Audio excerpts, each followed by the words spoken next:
Okay, all of you good morning. Angang sa mamangi class ta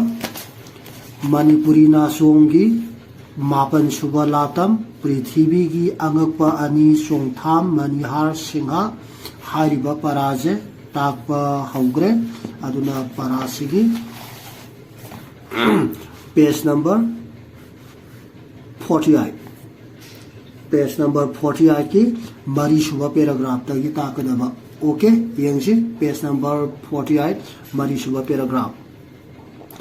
Kanamatana shahar ashi kari hairaga khangnarambage haiba khangde. Okay, yangsi khangba ngamniba haiba bo singdol anigi marakta ama uribadune atopa amaduna mamanglomda anauba singdol hairaga khangnaba madudasu shahar macha ama lay khoina hauji discuss tawriba nainariba paraje khoigi masu pisu hariba zigi matangdani ko sidaida mana hariba saithariba jingse. Okay, yangsi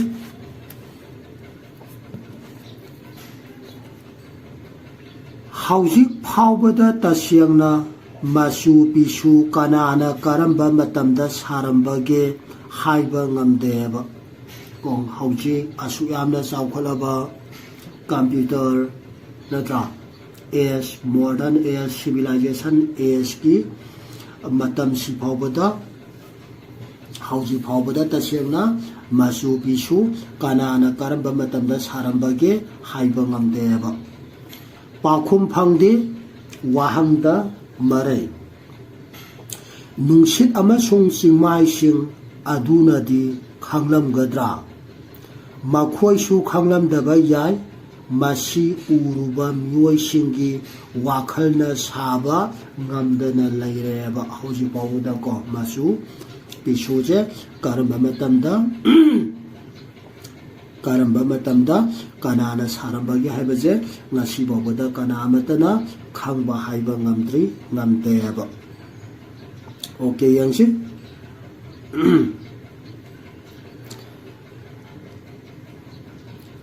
okay amuka page Hauzik Paubada tasyangna masu bisu kanana karamba matamda sarambage haiba ngamde pakum phangde wahaida marai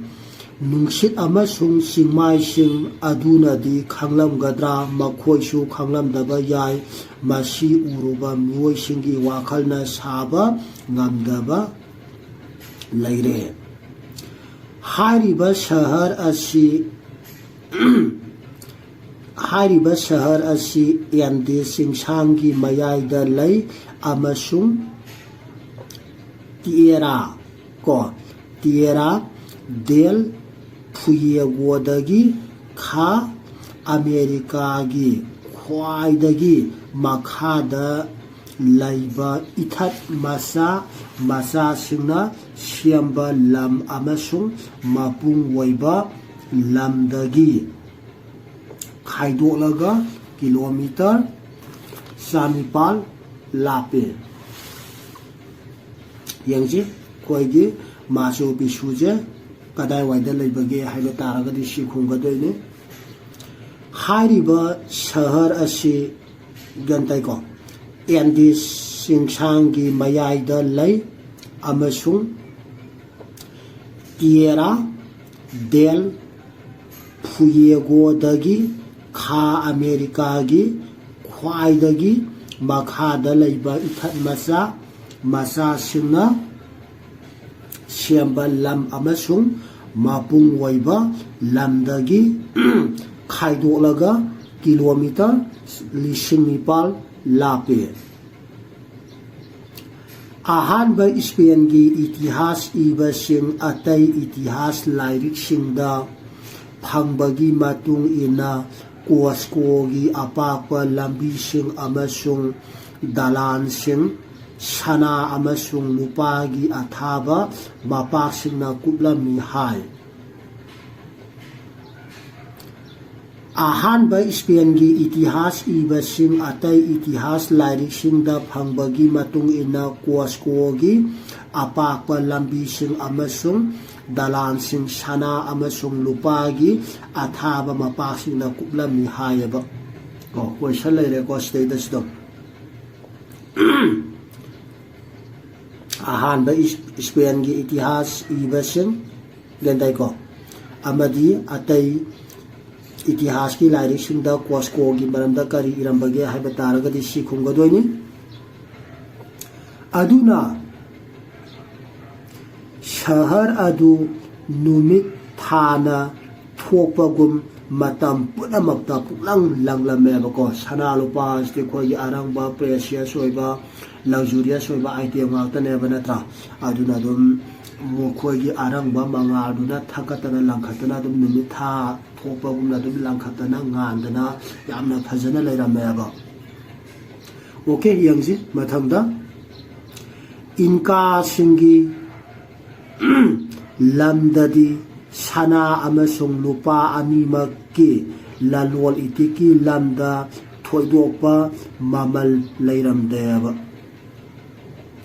कारंबा लमदमदा Sana अमसुंग लुपा अनिमकी ललोल इतिकी lambda थोइदोपा ममल लेरमदबगे हाइबा तारगदी इनका सिंगी लमदमदना खुंगदोइनि दुना पोतो अदुकी मति खोगी मरांग काइना फंगे हाइना ताइनेको खोगदी मरांग काइना फंगगदी पोतो बेलु लेतेदनाको ओके अदुबो आइखोई लम अतगी मियोई सिंगदा ममल यामलिबा पो सक्सिंग मखोइददी थोइदोकना मरु ओइरमदेबा जंदाइको क्वाई ममल यामबा सना लुपा नेना लौनरिबा नुपी अंगाना याम पामनेबा पोसे नत्रा मोयाददी कैसु लैतना खल्लेबा पोतो मरांग काइरबरिना मरांग काइना लैरबरिना ओके यंगजे अरुबो वाहिगी वाहन थोक्ता गिजा गिजा हरगदी अवांग थंगबा इजिप्टा नाइल तुरेल मयादा लैबा शहर अमनी तुरेल वांगमदा मायोंगना कायरो शहर लै अनकपदा सियोप्सकी को पिरामिड अमसुंग सफिक्स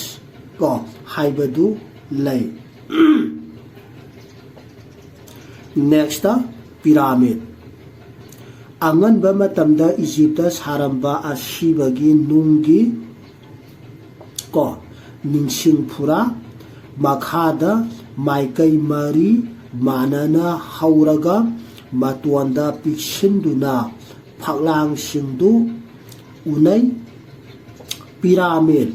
मरांग कायना साबा हौखिबा मतमदी ख्रिस्टगी ममांग सही लिसिंग अनिगा सात्रे तगिना लिसिंग अनिगा सहुम अदुवाइदनेबा next इनकास ngalingaida kha america gi peruda lairamba mi singbu khangnai makhoi gi sana pathap lawu singu bagi lausing lambi siamba langna siamba phajaba phi puthopa amasung dalan achauba saba haiba pumnamak sina mi kanglup asi awangba thaki saukhatba lairami haiba tai next malayam haragana prithibi haibani next hingchaba haragana hingna saba jiba or kahena sauba jiba haibani next marabhumi haragana laikangla haibani mongol ko Mongol marabhumi ko laikang la lare Mongol adagi mathangda tartar haragana thauna phaba landa haiba nungai yai phaba ko next hun ko yai tong khamdongba asau asang nungai yai phaba next Purohit हाइरगना धर्मगी थबक थौरम पांथोकपदा मपुंग ओइबा मियोय हाइबनिको okay मसिदैस्टैदा लोरे खोइगी पृथ्वी की अंगपा अनी लोरे अदुना हौसी लाकदौरिबजे तरा सुबलातम अहंजावगी मालयमदा लाकदौरिबा हारिबा तरा सुबलातम अहंजावगी मालयम हारिबा पराजिकी अइबना एलांगबम दिनमनी सिंगा page number 52 दा यंगजिको page number 52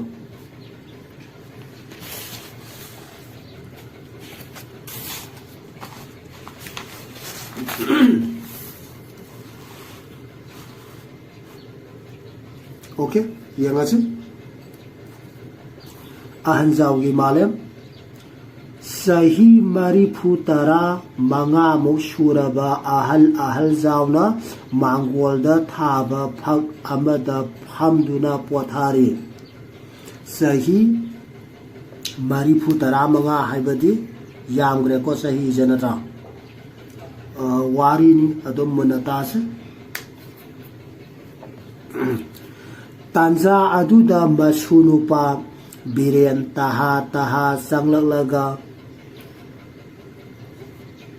पाना तांगा अमा मपुदा कटलगा खुरमलै अदुगा हाइरई इपुबो आइने आइबु खंगलिबा नत्रो नेक्स्ट यंगजी या अंगावबा इशुनुपा अतुअम्बा निगाइजाव बिरेनबु कारिगी खंगोय आइबु को पेंग सोइबदौना इपुबोकना नाहा नोंगमा मिट मसेन मारांग उइ हाइबदुदा हंगबनिदा अदुदी नोंगमा निनीगी वानी करिनो करिगी पनानो आइगी युम अमा साबदो हयेंग संगाबा तारे अदुगी बारदोने नंगी लबुकता लम खरा इंखोल वोलगा साय हाइबदो आउ अदो यंताइको मोय अनि सानाबा वारिनी यंगसी लबुक लमहांग अदुदा नंगना तरक लैदौरिबदुबो आई इथंता नत्रे इपुबो आइखोइगी खुल असिगी लैफम सनरत्रबा आइगुम्बा मारी मंगा युम सादुना लैनरे खुल अनौबा अमा वैरकदौरिबने ए फारे मंगोल वयो मसुनुपा बिरेन सत्खरबा तुंगदा अहंजावना मथन्नता सोलवी खंद्रेने मीगी मसिंगनदी नोंगमागी असुम हेनगलक्लबनिना खुंदा लैबा सलक्त्रबनिने अहंजावगी मसादा खरा वाबा पेंदबगी पोलुम वोइना लैरिबसी मागी मचा मसुसिंग करिगुम्बा सरकारगी थबक निंथीना अमत्ता तौबा फंगदबा नत्रगा सिंफम अफबा अमत्ता पाइबा ngamdabasine mapana masanupa ahum nupi ama poklami lau inkhol marang kaina thambirambadagi naha oiringaidadi wata padana haurakhi haiba yai mapagi lau inkhol mapana makhoi ahumda mana phangpham thokpa yanthopirami adubo manau atomba mayum makai pandana laikhi dabadagi magi lau inkhol imung sawi haiduna mayamba ahalda loina pitholame adu maktada ko konarakta duna masunupa ama labukta ꯍꯣꯡꯗꯣꯛꯇꯨꯅ ꯃꯌꯨꯝ ꯁꯥꯔꯛꯂꯤꯕꯅꯤ꯫ ꯄꯨꯟꯅ ꯃꯍꯥꯛꯀꯤ ꯃꯆꯥꯅꯨꯄꯥ 5 ꯑꯃꯁꯨꯡ ꯅꯨꯄꯤ 3ꯅꯤ꯫ ꯑꯉꯥꯡ ꯌꯥꯝꯕꯒꯤ ꯃꯇꯤꯛ ꯑꯍꯟꯖꯥꯎꯒꯤ ꯏꯃꯨꯡꯗ ꯑꯅꯥ ꯑꯌꯦꯛꯀꯤ ꯊꯧꯗꯣꯛꯁꯨ ꯀꯣꯡꯒꯥꯏ ꯑꯃꯅꯤ꯫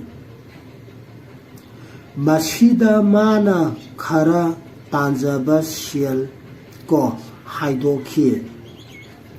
ꯃꯅꯥꯎꯅꯨꯄꯥ ꯌꯥꯏꯃꯆꯧꯕꯒꯤꯗꯤ ꯅꯨꯄꯥ 2ꯒ ꯅꯨꯄꯤ ꯑꯃꯈꯛꯇꯒ ꯄꯣꯛꯏ꯫ ꯑꯗꯨꯅ ꯈꯨꯜꯒꯤ LP ꯁ꯭ꯀꯨꯜꯗꯒꯤ ꯍꯧꯔꯒ ꯅꯝꯕꯣꯜ ꯍꯥꯏ ꯁ꯭ꯀꯨꯜꯗ ꯇꯝꯗꯨꯅ ꯃꯦꯇ꯭ꯔꯤꯛ ꯄꯔꯤꯈ꯭ꯌꯥ ꯂꯥꯜꯂꯒ ꯏꯝꯐꯥꯜꯒꯤ ꯀꯣꯂꯦꯖꯁꯤꯡꯗ ꯇꯝꯗꯨꯅ ꯃꯇꯤꯛ ꯆꯥꯕ ꯃꯍꯩ ꯍꯩꯈꯤꯕꯗꯒꯤ ꯑꯍꯜ ꯑꯗꯨꯅ ꯍꯥꯏ ꯁ꯭ꯀꯨꯜꯗꯨꯃꯛꯀꯤ ꯍꯦꯗ ꯃꯥꯁꯇꯔ ꯑꯣꯏꯔꯛꯂꯦ꯫ ꯃꯅꯥꯎ ꯑꯗꯨꯅ ꯃꯄꯥꯟꯗ ꯑꯦꯒ꯭ꯔꯤꯀꯜꯆꯔ ꯇꯝꯂꯨꯗꯨꯅ ꯂꯣꯏꯁꯪ ꯑꯁꯤꯒꯤ ꯑꯣꯐꯤꯁꯥꯔ ꯑꯣꯏꯗꯨꯅ ꯏꯝꯐꯥꯜꯗ ꯏꯪꯈꯣꯜ ꯑꯃ ꯂꯩꯗꯨꯅ ꯈꯣꯡꯒꯠꯈ꯭ꯔꯦ꯫ ꯅꯨꯄꯤ ꯑꯗꯨꯁꯨ BA ꯐꯥꯎꯕ ꯇꯝꯍꯧꯗꯨꯅ ꯌꯨꯝ ꯄꯥꯟꯈ꯭ꯔꯕ ꯇꯨꯡꯗ ꯖꯨꯅꯤꯌꯔ ꯕꯦꯁꯤꯛ ꯁ꯭ꯀꯨꯜ ꯑꯃꯗ ꯑꯣꯖꯥ ꯑꯣꯏꯔꯤ꯫ ꯑꯗꯨꯅ ꯑꯍꯟꯖꯥꯎꯒꯤ ꯏꯃꯨꯡꯒ ꯌꯦꯡꯅꯔꯨꯕꯗ ꯃꯅꯥꯎꯒꯤ ꯏꯃꯨꯡꯅ ꯂꯩꯕꯥꯛꯀꯤ ꯃꯤꯠꯌꯦꯡꯗ ꯅꯨꯡꯉꯥꯏꯕ ꯋꯥꯠꯇ ꯄꯥꯗꯕ ꯍꯥꯏꯕꯗꯨ ꯑꯣꯏꯔꯦ꯫ ꯒ꯭ꯌꯥꯟ ꯑꯗꯨꯅ ꯍꯧꯖꯤꯛ ꯄꯔꯥꯁꯤꯗꯩꯗ ꯀꯝꯄꯦꯔꯤꯖꯟ ꯇꯧꯔꯛꯀꯗꯣꯏꯁꯦ, ꯀꯝꯄꯤꯌꯔ ꯇꯧꯔꯛꯀꯗꯣꯏꯁꯦ ꯑꯩꯈꯣꯏꯒꯤ ꯂꯥꯏꯔꯤꯛ ꯂꯥꯏꯁꯨ ꯍꯩꯕꯒꯤ ꯑꯃꯗꯤ ꯂꯥꯏꯔꯤꯛ ꯂꯥꯏꯁꯨ ꯍꯩꯇꯕ ꯑꯅꯤꯁꯤꯒꯤ ꯃꯇꯥꯡꯗꯅꯤꯀꯣ꯫ ꯂꯥꯏꯔꯤꯛ ꯂꯥꯏꯁꯨ ꯍꯩꯕꯅ ꯀꯥꯟꯅꯕ, ꯂꯥꯏꯔꯤꯛ ꯂꯥꯏꯁꯨ ꯍꯩꯇꯕꯒꯤ ꯑꯃꯥꯡꯕ, ꯑꯃꯗꯤ ꯆꯌꯥꯝ ꯄꯣꯛꯄ ꯍꯥꯏꯕꯗꯤ ꯑꯉꯥꯡ ꯌꯥꯝꯕ, ꯃꯤ ꯌꯥꯝꯕꯒꯤ ꯑꯋꯥꯕ, ꯑꯃꯗꯤ ꯃꯤ ꯌꯥꯝꯗꯕꯒꯤ ꯅꯨꯡꯉꯥꯏꯕ ꯍꯥꯏꯔꯤꯕꯁꯤꯡꯁꯤꯅꯤꯀꯣ ꯄꯔꯥꯁꯤꯗꯩꯗ ꯀꯝꯄꯤꯌꯔ ꯇꯧꯔꯛꯀꯗꯣꯏꯁꯦ꯫ ꯑꯗꯨꯅ ꯅꯈꯣꯏꯁꯨ ꯃꯇꯤꯛ ꯆꯥꯕ ꯃꯤ ꯑꯣꯏꯅꯕꯒꯤꯗꯃꯛꯇ ꯂꯥꯏꯔꯤꯛ ꯂꯥꯏꯁꯨ ꯐꯖꯅ ꯇꯝꯕ ꯍꯩꯕ ꯗꯔꯀꯥꯔ ꯑꯣꯏꯔꯦ꯫ ꯂꯣꯏꯅ ꯑꯩꯈꯣꯏꯒꯤ ꯃꯤꯁꯤꯡ ꯌꯥꯝꯕ ꯍꯥꯏꯕꯁꯤꯃꯛꯇꯕꯨ ꯂꯣꯏ ꯄ꯭ꯔꯣꯕ꯭ꯂꯦꯝ ꯌꯥꯝꯒꯗꯣꯏꯅꯦꯕꯀꯣ꯫ ꯃꯤ ꯌꯥꯝꯃꯗꯤ ꯑꯗꯨꯝ ꯑꯍꯜ ꯂꯃꯟꯒꯤ ꯄ꯭ꯔꯣꯕꯥꯕꯇ ꯃꯤ ꯌꯥꯝꯃꯗꯤ ꯋꯥ ꯀꯥꯏ ꯍꯥꯏꯕ ꯄ꯭ꯔꯣꯕꯥꯕ ꯑꯃꯁꯨ ꯂꯩꯌꯦꯕꯀꯣ꯫ ꯑꯗꯨꯅ ꯃꯤ ꯌꯥꯝꯃꯤ ꯃꯇꯤꯛ ꯑꯋꯥ ꯑꯅꯥ ꯈꯨꯗꯣꯡꯊꯤꯕ ꯗꯁꯥ ꯇꯥꯕꯁꯨ ꯍꯦꯜꯂꯛꯀꯗꯣꯏꯅꯦꯕ꯫ ꯑꯃꯒꯤ ꯑꯅꯥ ꯑꯌꯦꯛ ꯀꯩꯀꯥ ꯌꯥꯎꯔꯛꯀꯗꯣꯏꯅꯤ꯫ ꯑꯗꯨꯅ ꯃꯤꯁꯤꯡ ꯌꯥꯝꯕ ꯍꯥꯏꯕꯁꯤꯃꯛꯇꯕꯨ ꯈꯨꯗꯤꯡꯃꯛꯇ ꯂꯣꯏ ꯑꯐꯕ ꯍꯥꯏꯕꯁꯦ ꯑꯣꯏꯗꯦꯀꯣ꯫ ꯑꯗꯨꯅ ꯃꯤꯁꯤꯡ ꯌꯥꯝꯃꯕꯅꯤꯅ ꯃꯌꯥꯝꯗꯨꯒꯤ ꯂꯩꯅꯅꯕ ꯌꯨꯝ ꯏꯪꯈꯣꯜ ꯗꯔꯀꯥꯔ ꯑꯣꯏꯔꯛꯀꯗꯣꯏꯅꯤ, ꯆꯥꯅꯅꯕ ꯆꯤꯟꯖꯥꯛ ꯗꯔꯀꯥꯔ ꯑꯣꯏꯗꯣꯏꯅꯤ, ꯂꯣꯏꯅꯅꯕ ꯄ꯭ꯔꯣꯕ꯭ꯂꯦꯝꯒꯤ ꯄ꯭ꯔꯣꯕ꯭ꯂꯦꯝ ꯉꯥꯛꯇꯅꯦꯕ꯫ ꯑꯗꯨꯒ ꯃꯤ ꯌꯥꯝꯗ꯭ꯔꯒꯗꯤ ꯍꯥꯏꯔꯤꯕ ꯄ꯭ꯔꯣꯕ꯭ꯂꯦꯝꯁꯤꯡꯗꯣ ꯂꯣꯏ ꯍꯟꯊꯔꯛꯏꯗꯅ꯫ ꯑꯗꯒꯤꯗꯤ ꯑꯃꯨꯛꯁꯨ ꯂꯥꯏꯔꯤꯛ ꯇꯝꯗ꯭ꯔꯒꯗꯤ, ꯂꯥꯏꯔꯤꯛ ꯍꯩꯇ꯭ꯔꯒꯗꯤ ꯑꯩꯈꯣꯏꯒꯤ ꯄ꯭ꯔꯣꯕ꯭ꯂꯦꯝ ꯌꯥꯝ ꯅꯪꯉꯤꯗꯅꯀꯣ꯫ ꯂꯥꯏꯔꯤꯛ ꯐꯖꯅ ꯃꯇꯤꯛ ꯆꯥꯅ ꯍꯩꯔꯒꯗꯤ ꯂꯣꯏꯅꯕ ꯑꯐꯕ ꯑꯣꯏꯁꯤꯕꯨꯅꯤꯀꯣ ꯄꯔꯥꯁꯤꯗꯩꯗ ꯇꯝꯃꯛꯀꯗꯧꯔꯤꯕꯁꯦ꯫ ꯌꯥꯝꯅ ꯅꯨꯡꯉꯥꯏꯕ ꯄꯔꯥꯅꯤ, ꯃꯨꯟꯅ ꯇꯥꯁꯤ꯫ ꯑꯍꯟꯖꯥꯎ ꯑꯃꯁꯨꯡ ꯌꯥꯏꯃꯆꯧꯒꯤ ꯏꯃꯨꯡꯁꯤ ꯎꯔꯨꯕꯗꯒꯤ ꯑꯩꯈꯣꯏꯅ ꯀꯔꯝꯕ ꯃꯈꯜꯒꯤ ꯏꯃꯨꯡꯅ ꯀꯣꯝꯅ ꯀꯣꯛ ꯁꯥꯗꯅ ꯂꯦꯟꯕ ꯉꯝꯕꯒꯦ ꯍꯥꯏꯕꯗꯨ ꯈꯪꯂꯦꯕ꯫ ꯁꯤꯗꯁꯨ ꯌꯥꯎꯔꯦꯀꯣ꯫ ꯃꯅꯤꯄꯨꯔ ꯑꯄꯤꯛꯄ ꯁ꯭ꯇꯦꯠꯅꯤ꯫ ꯇꯝꯒꯤ ꯂꯝꯅ ꯕꯔꯒ ꯀꯤꯂꯣꯃꯤꯇꯔ 12,938ꯀꯤ ꯃꯅꯨꯡꯗ ꯁꯔꯨꯛ 9 ꯊꯣꯛꯄꯒꯤ ꯑꯃꯈꯛꯇꯅꯤ꯫ ꯑꯇꯩꯅ ꯆꯤꯡꯒꯤ ꯂꯝꯅꯤ꯫ ꯑꯃꯔꯣꯝꯗ ꯂꯝ ꯑꯁꯤꯒꯤ ꯃꯤꯁꯤꯡ ꯂꯥꯈ 18 ꯔꯣꯝꯒꯤ ꯃꯅꯨꯡꯗ ꯁꯔꯨꯛ 5 ꯊꯣꯛꯄꯒꯤ 3 ꯇꯝꯗ ꯂꯩ꯫ ꯍꯤꯡꯅꯕꯒꯤ ꯈꯨꯗꯣꯡꯆꯥꯕ ꯊꯤꯕꯗꯒꯤ ꯆꯤꯡꯗ ꯈꯨꯟꯗꯥꯕꯁꯤꯡꯅ ꯇꯝꯗ ꯀꯨꯝꯊꯔꯛꯏ꯫ ꯆꯤꯡꯌꯥꯗ ꯏꯝꯐꯥꯜ ꯁꯍꯔꯗ ꯂꯦꯞꯄ ꯂꯩꯇꯅ ꯈꯣꯡꯀꯠꯅꯔꯛꯂꯤ꯫ ꯃꯔꯝ ꯑꯗꯨꯅ ꯃꯐꯝ ꯈꯨꯗꯤꯡꯗ ꯃꯤꯁꯤꯡ ꯍꯦꯟꯒꯠꯂꯛꯄꯒꯤ ꯑꯃꯁꯨꯡ ꯃꯁꯤꯒ ꯀꯣꯟꯅꯕ ꯑꯋꯥꯕ ꯀꯌꯥ ꯃꯥꯌꯣꯛꯅꯕ ꯑꯃ ꯊꯦꯡꯅꯔꯦ꯫ ꯁꯔꯀꯥꯔꯅ ꯁ꯭ꯀꯨꯜ, ꯀꯣꯂꯦꯖ ꯑꯃꯁꯨꯡ ꯌꯨꯅꯤꯚꯔꯁꯤꯇꯤꯗꯒꯤ ꯊꯣꯔꯛꯄ ꯃꯍꯩꯔꯣꯏꯁꯤꯡꯕꯨ ꯃꯇꯤꯛ ꯆꯥꯅ ꯊꯕꯛ ꯄꯤꯕ ꯉꯝꯗ꯭ꯔꯦ꯫ ꯍꯧꯖꯤꯛ ꯁꯔꯀꯥꯔꯒꯤ ꯏꯝꯄ꯭ꯂꯣꯏꯃꯦꯟ ꯑꯦꯛꯁꯆꯦꯟꯖꯇ ꯃꯤꯡ ꯆꯜꯂꯤꯕ ꯅꯍꯥꯔꯣꯜ 5,00,000 ꯍꯦꯜꯂꯦ꯫ masing asi lairik laisu hairaba migi masingna ayambani lairik kaya haihawdaba sumnagi nuamaga suraga hingjaba ko apanaba thabak pandaba mioi kaya amasu laihawri state asi masana sel yamna thoksadaba amasung ayambada kendra sarkar gi mapan tangduna hingba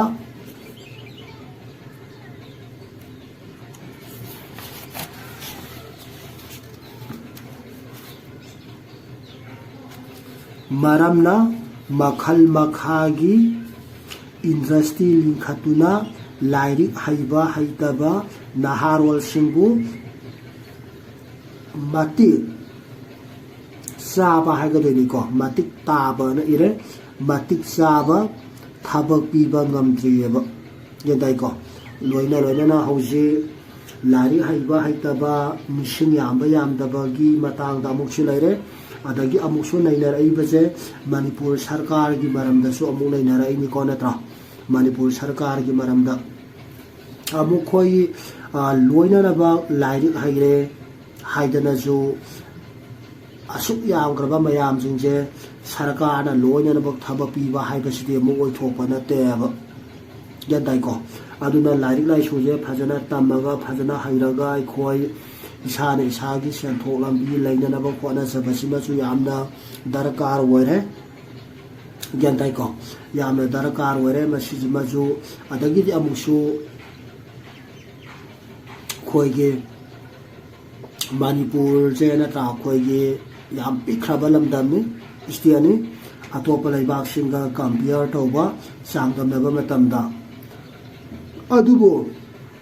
asuk yamna pikraba lamdam staida mo khoigi singi lamga tampaki lamga yangnaba matamda khoigi tampaki lamdi yaude ba ko tampaki lamdi yaude singi lam ngaktane ba tawrise yadai ko singi lam ngaktani tawrise adubu khoigi tamda leiriba tammi singjina e khoi lam marang kaidre singda salaga singa leirurage hadatri muk ya tabine ba tawrise aduga singda leiba misingina tampakta kumakpa diong yaba ko sugumba yamna ashoiba haigadra phataba sanabi singjisu leiko khoi manipurda leitaba nate loina na khoigi amuksu tamda leiba simakta buna tra lai su tambada oiro sathok sasinda oiro loina na ba khudong sabanina moina kaisu singi lamda salaga leiba se kaisu leidingte aba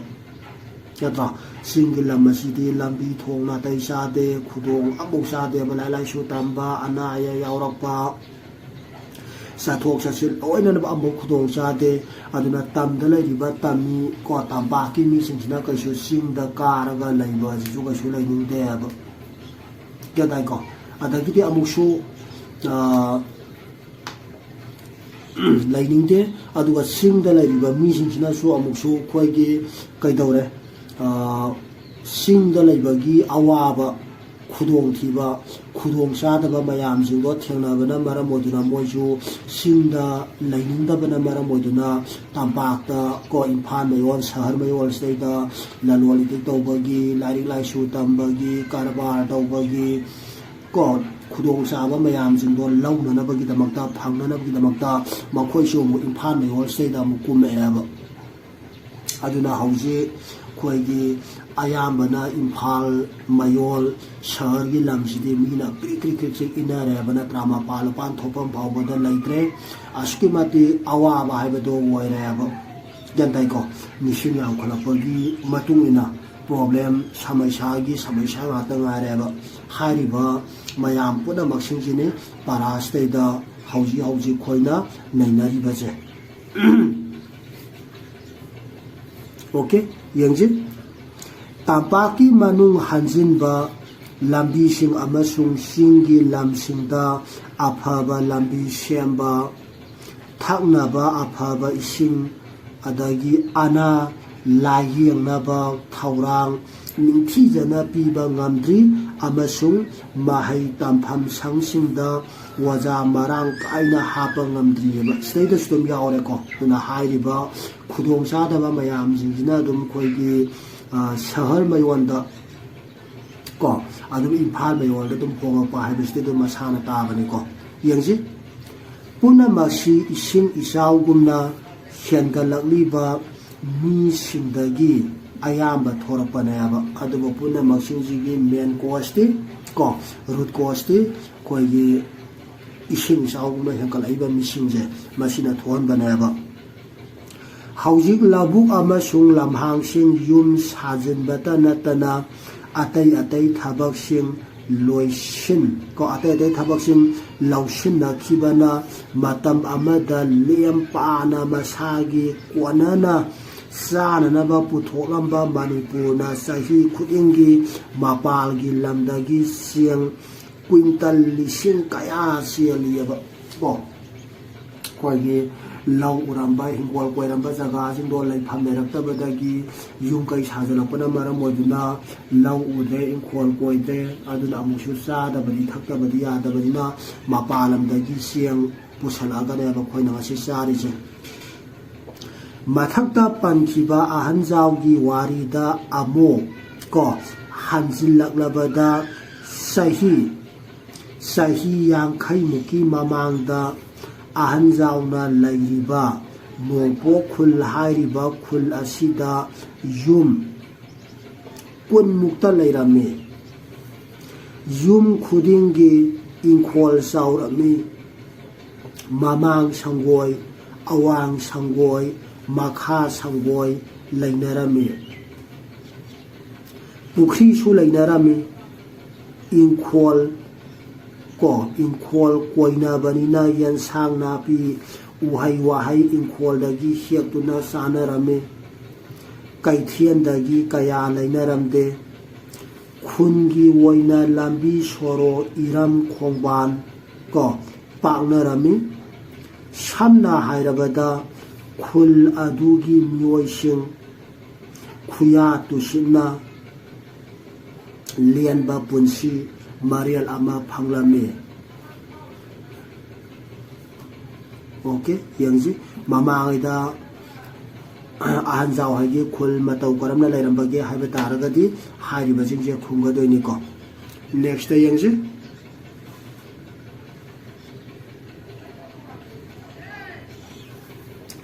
अवाब असी नोंपोक खुनगिदा नते state असीदगी नते Bharat पुंबगी वोइरे उपा महादेश असीगी missing लिसिंग अनि अमदा को हारिबा मी मसिंजे यौरेबा यांगरे को अमतरा सा लिसिंग तरा लाख तरा करोड़ तरा बिलियन हियान गरेबा जनतारे को यंगजिको अमतरा सा लिसिंग तरा लाख अमतरा सा लिसिंग तरा लाख तरा करोड़ तरा बिलियन नत्रा 1 बिलियन को 2 बिलियन की मया में गराब ओके मथंगदा यंगजी सहीदा हेंगतपगी सांगसादा अमदस्मी अहुम निपाने साइनागी सही अदुमक्तदा को पुथोखिबदा असुकने गंताई को साइनागी सही अदुमक्तदा पुथोखिबदा साइनागी मी मसिंजना हारिबजे को अमतरा सा लिसिंग तरा लाख तरा अमतरा सा लिसिंग तरा लाख तरा करोड़ तरा बिल को कशु पयाम यामना को हाइबदी इन टर्म्स ऑफ को मतम सेदा हाइबदी लिसिंग अनीगा अमगगी मतम जे मस्तेदा दी यंगो खोगे भारत के मी मसिंजिगा चाइना गी मी मसिंजिगा यामना खेनरी नत्रा यंजिको अदुबु यंजि अदुगा सहीदा हेंगतपगी सांगना सादा 0.5 नेब यंजिको खेनरी जे गंताई को इंडिया गी हेंगलिबा मी मसिंजिगा चाइनागी मैसिंग खेनरीजे लैबाक अदुगिदी लैबाकी अकनबा कांगलोन अमगी मतुंग इन्ना युम पालबा मतै मनावना पुंसीदा आंगांग अमदगी हेना लैबा यादेबा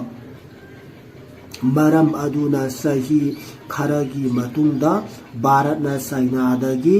हेनगलक्तुना पृथ्वीगी मनुंगदा ख्वाइदगी मिसिंग याम्बा लैबा ओइरगनेबा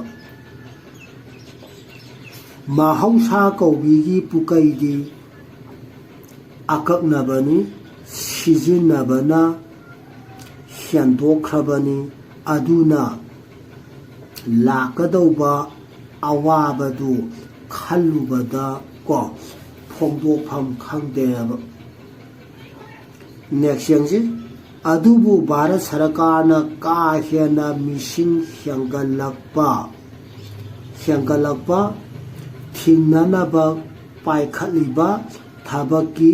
महै फंगदबदगी को महै फंगदबदी नते मसी चाइनागी नामफुगी थौसिल अदु नते भारतदा पांथोलिबा असिदा मसा मसाना खंगना थौरांग असी पांथोक हनबनी अदुना मसीदा सिजिनरिबा खुलाई सिंदी याइफा युम्बानगी मरम मियामदा तंबीबा अमसुंग मखोइबु थौरांग असिदा सरू यानबा थियम्बा अनिसिने को ngसाइगी पाराजे लोरपजदा खोइ ngसाइगी भारत की अमदी चाइना की मी मसिंग दोंतंग हाइरंगे को अंतंग पा मसिंग जे पारके को अमा तरा सा लिसिंग तरा लाख तरा क्रोर तरा बिलियन नत्रा बिलियन अमगा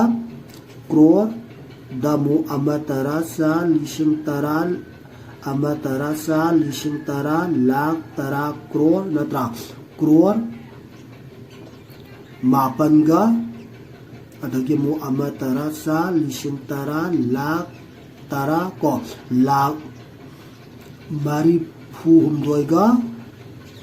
लाख यांखै हुमदोइगा अदगी लिसिंग यांखै हुमदोइगा सामापल यांखै मापल होइगदैबा अदगी नमु चाइनागिना 1 बिलियन अदगी क्रोर अमा तरा सा लिसिंग तरा लाख तरा क्रोर कुंथ्रा माथोइगा लाख कुंथ्रा मापन लिसिंग हुमद्रा त्रेट सात्रे तरा हुमदोइसे लाखदैबा गेन तारे को दुम सी मसिंजे ओके यंगजे मथंगदा नैनाबगी सारुकता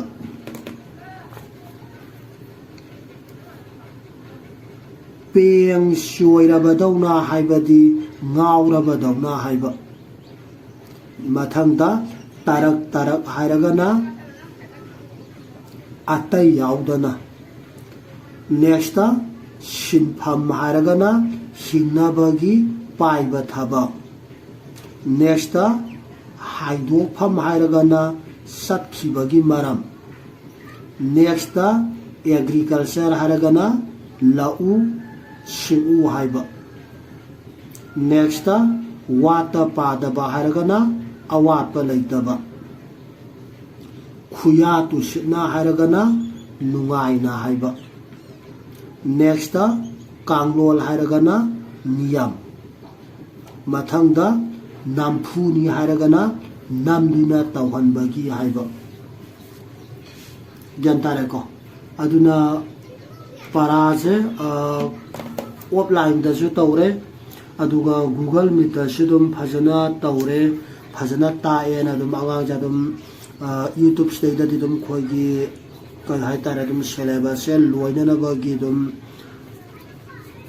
ताबनी को अदुना दुम खोगी ऑफलाइन की क्लास दुम फजना यावरो अमदी खोगी गूगल मीट की क्लास दुम फजना तारो अदुदैदा खंगदबा गैदो दुम अदैदा दुम फजना नैनारासि जनतारे को सिगी यूट्यूब स्टेट दी खंगदबा नैनाबगी चांसु केम्बो लैबा नतबनिना अदगी फजना एक्सप्लेन तौरगा ताकदबजु दुम खोइगी ऑफलाइन गूगल मीट दुम फजना तौरबनिना कशु फजना एक्सप्लेन तौरगा फजना ताक्त्रेबको अदुना दुम कनो तौरजि फजना पारो होनारो ऑफलाइन अमदि गूगल मीट की क्लास दुम फजना यावरो अदुना कनो की ओइनादि यूट्यूब की ओइनादि मथंगी क्लास ता लोइसनबो होनाराजिको ओके थैंक्स